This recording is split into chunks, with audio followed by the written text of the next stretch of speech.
again. In today's video, I'm sharing with you this incredible chicken noodle soup recipe, mixing a homemade style with modern chef tricks to give an outstanding result.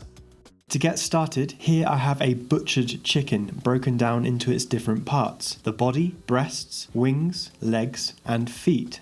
I didn't include the butchery in this video because it would have just been too long, so I'll leave a link to a video showing you how to do this in the description box below. I've designed this recipe around using an average size 1.7 kilo or 3 3/4 pound whole chicken. Do make the extra effort to use the whole bird and butcher it yourself. It's the best way to get maximum flavour in this soup. Get a roasting tray with a rack and place the body, wings and feet onto it. Put the roasting tray into a preheated 220 Celsius or 430 Fahrenheit oven for around 1 hour. Roughly 30 minutes in, give the chicken pieces a flip so everything is getting evenly roasted, and it's ready to come out of the oven when everything is evenly golden brown and smelling delicious. I roasted this for a total of 1 hour and 10 minutes. Once the roasting tray comes out, turn your oven down to 120 Celsius, 250 Fahrenheit. Now place all of the chicken pieces into a large saucepan and cover with 2.5 litres, roughly 2.5 quarts of cold water. Then place that pan onto your stovetop onto a high heat and bring it to a boil. Whilst you're waiting for that to boil, drain the excess fat from the roasting tray, keeping that to one side for later. Then get a little water and a wooden spoon and deglaze the roasting tray by scraping with the spoon and getting every last little bit of stuck on fond. This step is a win-win. We are getting more flavour for the soup and making the washing up easier. Place those roasting juices into the pan as well. Once the pan is boiling, bring it down to a simmer and with a spoon or a ladle skim off any fat and foam that comes to the surface. Cover the pan with an oven safe lid or some aluminium foil and load the whole pan into your 120 Celsius, 250 Fahrenheit oven for the next 3 hours.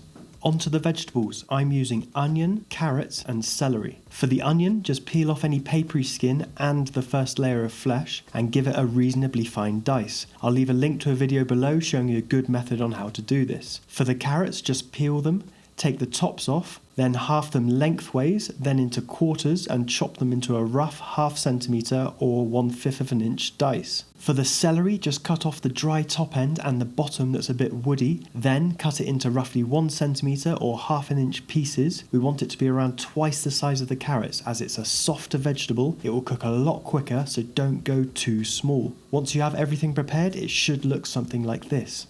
In this bowl I have all of the trim from the onion, carrots and celery. We will use this to flavour our stock. Just make sure the carrot tops are clean and not hiding any clumps of dirt. The following ingredients are totally optional. I'm adding a small handful of parsley stalks, 2 or 3 small stems of sage, 1 stem of rosemary, a small amount of thyme, 4 cloves, 8 whole black peppercorns, 2 bay leaves and a secret weapon, 1 star anise.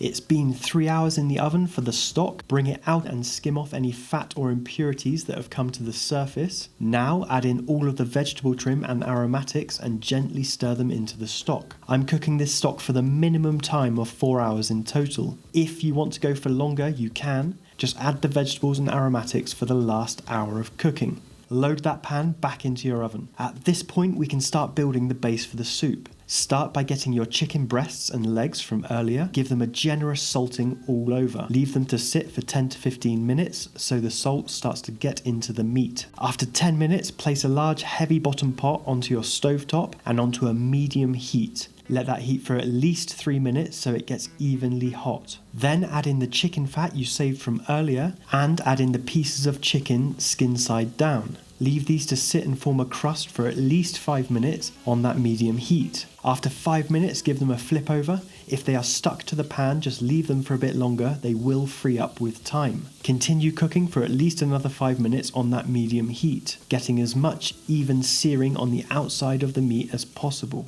After a good 15 minutes of searing, I'm pulling my chicken out onto a clean plate. I've got a great crust and a deep golden colour covering all of the meat. Take the time to do this, it gives you a deep roasted chicken flavour in the final soup. You should have a nice golden fond on the bottom of your pan like this. Pour out all of the chicken fat into a dish, just leaving what's coating the pan remaining. Place the pan back onto a low heat and add in the onions, carrots, celery and a heavy pinch of salt. This is going to draw some of the moisture out of the vegetables, which will help to deglaze the base of our pan. Cook the vegetables slowly for around 10 minutes, stirring regularly. If things look a little dry, then you can add a bit more fat, and in the end you should have all of the fond clean from the bottom of the pan and perfectly sweated vegetables. My stock has had its final hour in the oven and is ready to come out. It smells delicious and has taken on all of the flavours of the aromatics. Using a ladle and a fine mesh strainer, transfer the hot stock into the soup pan and bring to a simmer. Once simmering, place in your pieces of chicken and continue to cook gently for 30 minutes.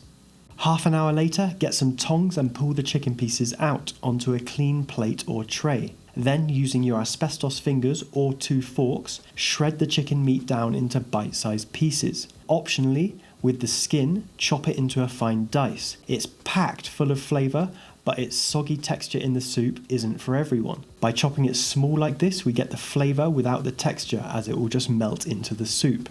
Add the chicken back to the pan, bring it back to a simmer and taste for seasoning. For the noodle part of this chicken noodle soup, I'm using these chow mein stir-fry style wheat noodles. I've chosen these because they hold up really well in hot broth, keeping their springy, slightly firm texture, instead of becoming soft and mushy like some other options would. You could also use pasta in this soup. Most types would work well. I would just undercook them by a minute or 2 from what the packet says, then follow the same steps as I'm about to do with the noodles. These particular noodles say to cook them for 3 minutes on the back of the pack, so I'm going to cook them for 2 minutes in boiling salted water. Then strain them out and run a little cold water over them to stop the cooking process. To plate this soup, I like to give the noodles a few cuts with some scissors. This makes them a lot easier to eat with a spoon. Place them into the bottom of the bowl, then ladle the hot chicken broth over the top and garnish with some parsley leaves if you're feeling fancy. By cooking the noodles separately like this, you're in full control and they'll come out perfectly cooked, not mushy and overdone. Don't be tempted to just cook them in the broth. You'll end up with a starchy end result that lacks the clean, punchy flavour this soup should have. These are the little 1% that make your end result 5, 10, 20% better when combined together.